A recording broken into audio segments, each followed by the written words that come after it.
my head. How you guys doing, man? Living the dream. You here for that shooting or whatever? Oh yeah, this morning. Yeah.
How'd you protect yourself? In what way did you protect yourself? Is there anything you want to say before they take you away?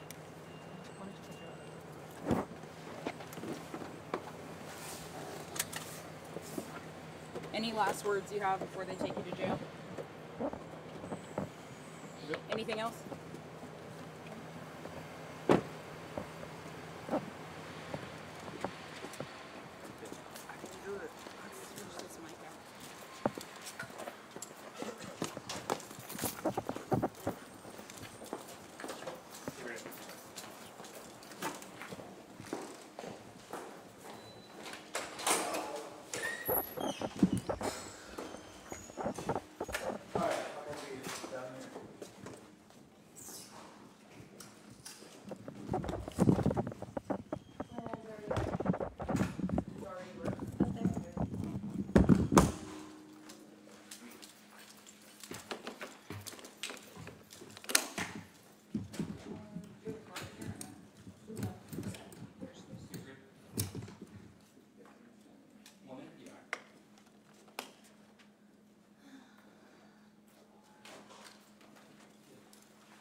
Mic check, 1, 2, 3, 4. Mic check.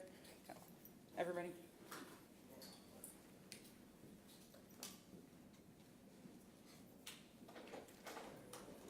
You ready? Yes.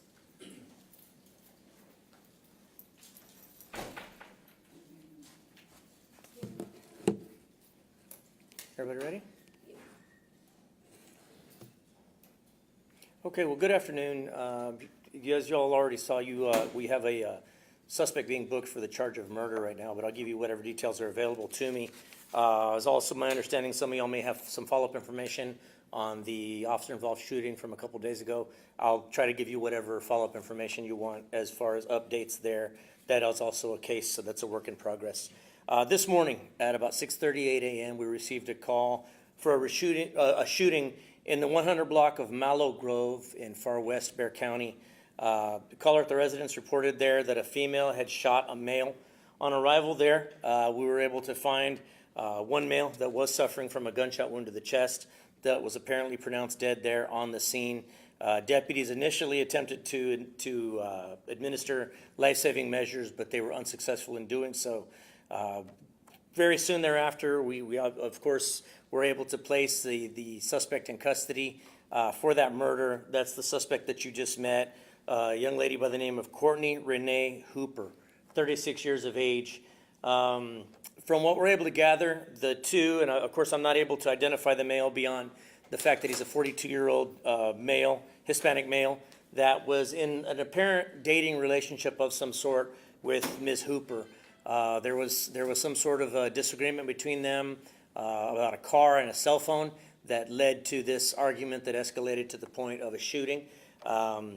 Notably, she provided us with a video that she felt would exonerate her, but in reality, after watching that video, it just seemed like that made her seem even more guilty. That showed at least some of the disturbance that led to this murder. So she'll be facing this charge. It's a pretty clear-cut case at this point. We're asking anyone with any follow-up information that we need to know about to please give us a call at 210-335-6000.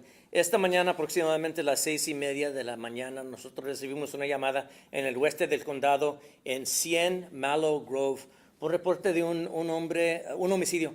Cuando nosotros llegamos a la casa, oficiales encontraron con la víctima un hombre de 42 años de edad que había fallecido a causa de ser baleado.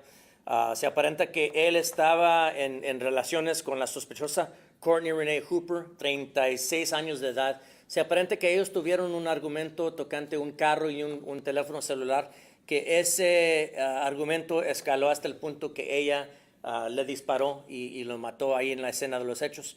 Nosotros logramos ver un video dentro de la casa que la sospechosa nos dio ese video y ella nos dijo que ella figuraba que ese video iba a probar que era inocente ella, pero sino que nosotros ese video lo tomamos como más evidencia del homicidio. Entonces ella ahorita se enfrenta con ese cargo. Ahorita parece claro qué pasó en este caso, pero les estamos pidiendo al público que si tienen otra información en este caso, que nos puedan llamar al 210-335-6000. Any follow-up questions on that case? Does she have any prior charges? She does have some sort of prior charges, but additionally, we found some narcotics on this case. We do have an extensive call history at that residence, where it appears, from what I was able to gather, and I'm just kind of gathering off what I saw off memory, a lot of charges of dating-related type disturbances where we were called to resolve it, and it was with other gentlemen other than this victim here. So apparently there is some sort of a pattern of behavior on the part of this suspect, but nothing ever that led to this extent. ¿Fue ella misma quien hizo la llamada al 911? Fue un pariente de ella que estaba dentro de la casa que nos habló esta mañana. ¿Y cómo se dio el arresto de ella? Ella estaba todavía ahí en la escena cuando nosotros llegamos y muy pronto los oficiales lograron averiguar que la evidencia no estaba de acuerdo con lo que ella nos estaba diciendo. Entonces ya trayéndola para la oficina, hablando con ella, ya podemos averiguar que lo que estábamos manejando es un homicidio. ¿Y ella y la víctima solo estaban juntos, no estaban casados? No, están juntos y lo que me preguntó la señorita es que la historia de la casa, nosotros tenemos varias llamadas donde ella sale con argumentos con hombres con que ella está teniendo relaciones. Son diferentes esos hombres del hombre pero parece que esa es la historia, que se junta con alguien, tiene problemas y nos habla a nosotros, En este caso, desafortunadamente, nosotros no recibimos esa llamada hasta que ya después de este hombre ya había fallecido.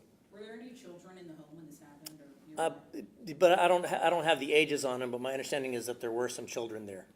I don't know the exact ages. This is the third dating-related, domestic-related incident in the last 7 days in our area. Sure. Including an SAPD-affiliated incident. Can you speak to domestic violence in our area and what to do if you're in a situation like this? Sure. Anecdotally speaking, I was just being given some numbers upstairs by my chief over CID, and she was telling me that indeed our numbers are up. You know, last year, we spoke to a large extent about how toward the end of the year, over half of our homicides were domestic violence related. Obviously, this being a domestic violence related homicide. I say that to say that I wanted to illustrate to folks that yes, during the holidays we absolutely see an uptick in domestic violence related incidents. Just want to use it as a reminder once again, to tell everybody something that that everybody really knows, that domestic violence doesn't just go away. It doesn't stop happening on its own. It doesn't go away if you ignore it. It's one of those crimes that continues to escalate, and unless some sort of external factor happens, a breakup, you separate yourself from that situation, it keeps escalating to the point where somebody's going to die if there's not something that separates these two people from each other otherwise. And unfortunately, that's what happened here in this situation. But I just, for those people that are out there thinking, well, I hope this situation improves itself. Maybe he or she will stop being abusive. They don't stop being abusive. In fact, the abuse just keeps getting worse and worse until someone dies. Y no importa que sea hombre o mujer, ¿no? Porque aquí en este caso, pues quien resultó muerto fue el hombre, ¿no? Sí, lo que vemos en muchos de estos casos es que no hay cierta manera de poder saber que la mayoría del tiempo va a ser el hombre o la mujer. Nosotros en nuestros homicidios relacionados a violencia doméstica, nosotros hemos visto hijos que matan a padres, padres que matan a hijos, esposos o esposas. Eso no importa. Lo que sí importa es que este es un asunto que no se va a resolver solo. No se puede, no va a quitarse solo. Alguien tiene que hacer algo para separarse de esa situación, porque es un delito que va a seguir escalando hasta el punto que alguien va a fallecer. Can you answer that one for our viewers? Sure. The question was, is there a way to determine if it's more prevalent among males or females? There's really not. In the domestic violence-related homicides that I talked about from last year, those are parent on child, child on parent, husband on wife, wife on husband. It's no set pattern. But all I can tell you is that no matter what the relationship between those two is, victim and suspect, if somebody doesn't do something to separate that relationship or create some sort of space, that situation is normally not going to resolve itself on its own. It's going to continue to escalate until the point somebody dies. ¿Es posible saber cuántos disparos fueron y en qué parte del cuerpo? Solo un disparo y fue en el pecho, es lo que me están diciendo. Are you expecting additional charges outside of the murder and drug charges? At this point, no. But if somebody calls us at 210-335-6000 with additional information, we'll certainly take that into consideration. But at present, those are the two charges she's facing. Were guns allowed to be in this home based on any previous charges or anything like that? Yeah, my understanding is that it was a legally possessed weapon. Now, I don't know yet if it was a stolen weapon or anything like that. I have information on that. But as far as I know, that wasn't an issue. Did you know about the relation to her and the children that were found in the home? I believe they're her children. Any CPS involvement? I believe CPS has been involved at this point to provide consultation. ¿El cargo es homicidio o es asesinato? Homicidio. Okay. Y esto es también obviamente para ustedes como autoridad es triste que pase algo así en plena Navidad. Oh, no, pues cualquier persona que pierde su vida es una tragedia grande. Y más que seguro que en este tiempo del año donde todo el mundo buscamos juntarnos con familiares, ya vemos que este hombre ya hay una familia, aunque todavía no lo podemos identificar, ya se sabe que hay una familia que ya perdieron una persona. Okay? Oh, on the officer involved shooting? No, the one you just. Yes, sir. Yes, you want that in English, what I just said. Okay. Yes, no, absolutely. Look, I don't know much about this victim at this point, other than he's a 42-year-old male, and we're in the process of notifying next of kin. I mean, sure, any loss of human life is a tragedy, no matter what time of the year. But even more so at this time of the year, Christmas Eve, families everywhere, ours all included, looking forward to getting together with family members. And we already know now there is going to be one family in San Antonio that's going to be short one family member tonight because of this tragedy. Sheriff, antes de irte, ¿algún consejo de tu parte para todas aquellas personas que tengan armas en casa? Ya ves que hay personas que tienden a hacer disparos al aire o sacarlas por juego, y más en estas fechas. Bueno, mira, las armas sí sirven para algo, ¿verdad? Para proteger nuestro hogar, o nuestro negocio o nuestros familiares. Para eso sirven cuando manejan cuando las tratan con el respeto que deberían. Pero ya cuando se trata de, como en este tiempo del año, muchas veces vemos que las personas que están celebrando se les hace fácil ir para afuera y disparar hacia el cielo. Lo que pasa con esas balas es que tienen que caer en alguna parte, y muchas veces vemos que esas balas entran a otro hogar. Haz de cuenta que varias millas de ahí donde estamos, puede que esas balas entren a una casa, matan a alguna persona, y esta persona sin querer van a matar a alguien más, y es posible que se vayan a enfrentar con cargos. Entonces les urgimos al público que tengan cuidado con las armas y que no hagan eso. También se sabe que muchas veces familiares vienen a visitar.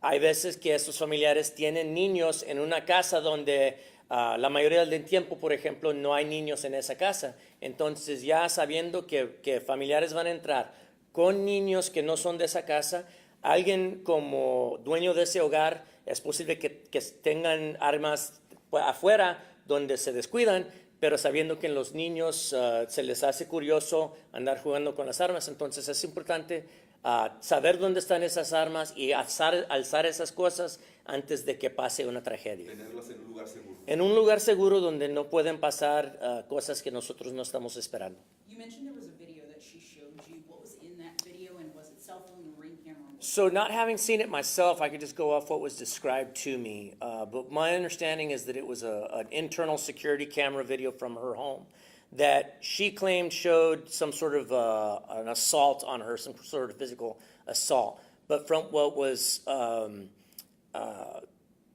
immediately preceding the shooting, there was some sort of a physical assault is what was described.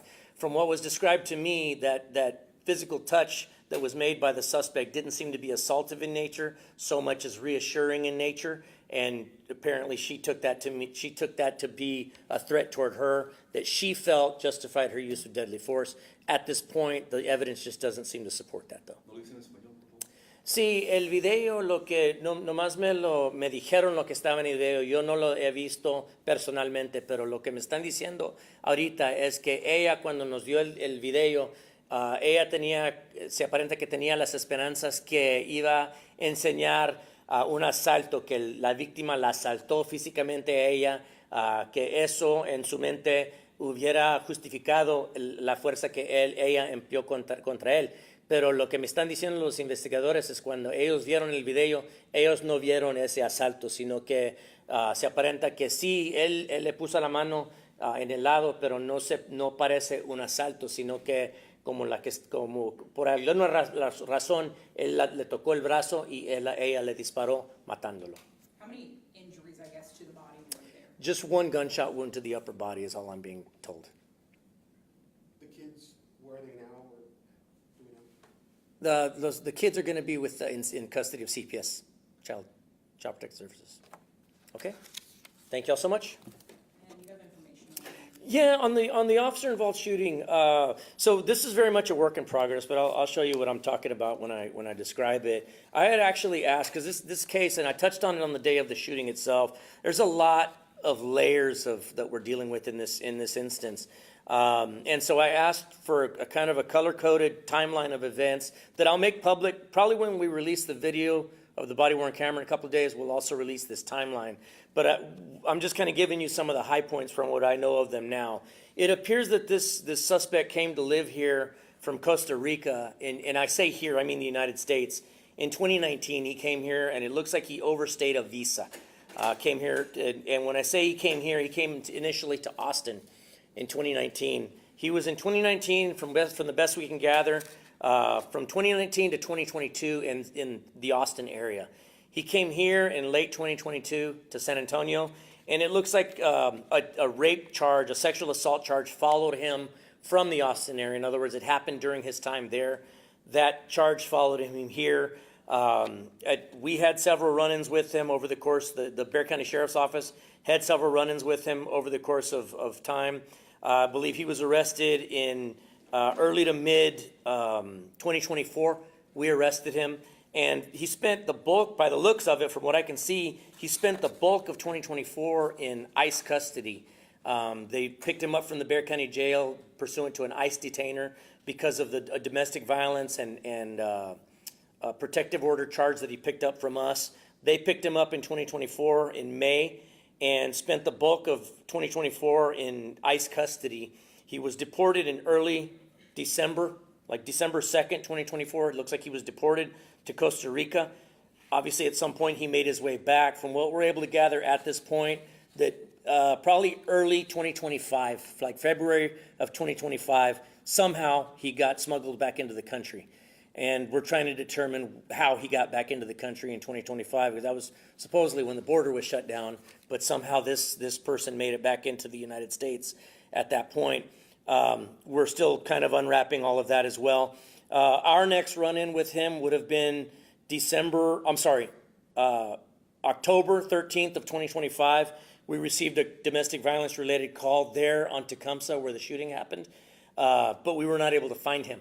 Since then, we've had several. We did walk warrants on him that day, so he's had warrants for his arrest in connection with two domestic violence-related type charges. But again, I believe that somebody within that residence was probably not harboring him there necessarily, but knew where he was. They just weren't telling us where he was. Anyway, we were not able to find him. Our next time, even though he had those felony warrants, of physically putting eyes on him was the day of the officer-involved shooting when our deputies showed up. He pulled a gun, started shooting at our deputies. Our deputies shot back, and of course, as you know, we had 2 deputies shot and injured in that incident, and the suspect died as a result of that. But we're trying to put together this timeline.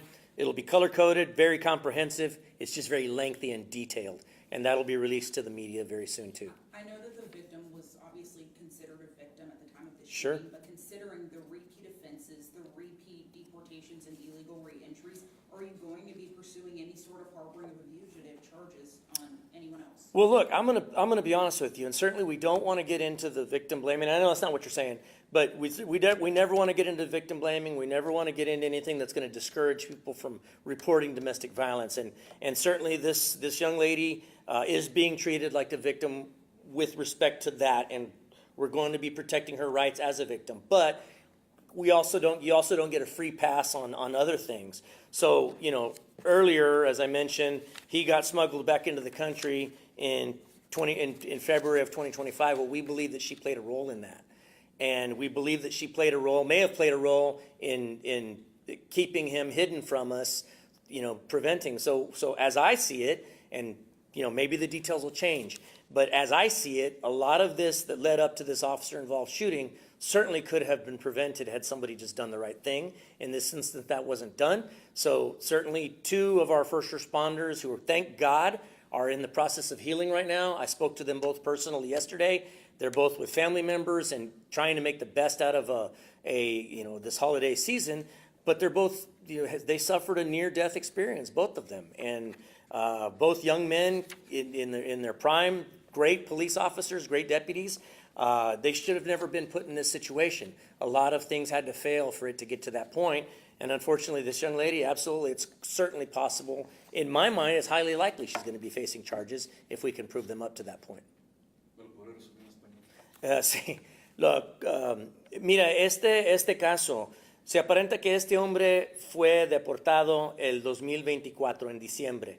Se aparenta que él regresó al país, a los Estados Unidos, el febrero de este año, del 2025. Nosotros, por lo que estamos viendo ahorita, la señorita que nos reportó esto, lo que pasó en el tiroteo, ella fue involucrada en traerlo para atrás para el país. No sé qué hizo, si le pagó a alguien ella, algún coyote, o si ella lo pasó, no se sabe ahorita. Pero también se sabe que esta señorita, por lo que yo he visto en este caso, ella en algunos momentos nos pudo haber llamado para darnos la información dónde estaba él. Ya haciendo eso para ayudarnos a nosotros a arrestarlo a él por los cargos que él le hizo a ella y a su hija, o a su hijo, que él maltrató físicamente a un niño de ella, pero en vez de hablarnos a nosotros para darnos esa información para arrestarlo, parece que lo protegió. Y nosotros no nos dimos cuenta que habían problemas hasta que ya ese día, donde él le disparó, les dio balazos a 2 de mis oficiales y obviamente, desafortunadamente, ellos le tuvieron que quitar la vida a él. Toda esa tragedia pudo haber sido evitada si ella simplemente hubiera hecho las cosas bien. Entonces, sí es posible que ella se vaya a enfrentar con otros cargos. Okay? Thank you all so much. Thank you, appreciate it.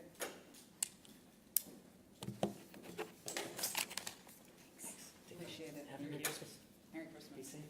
Gracias.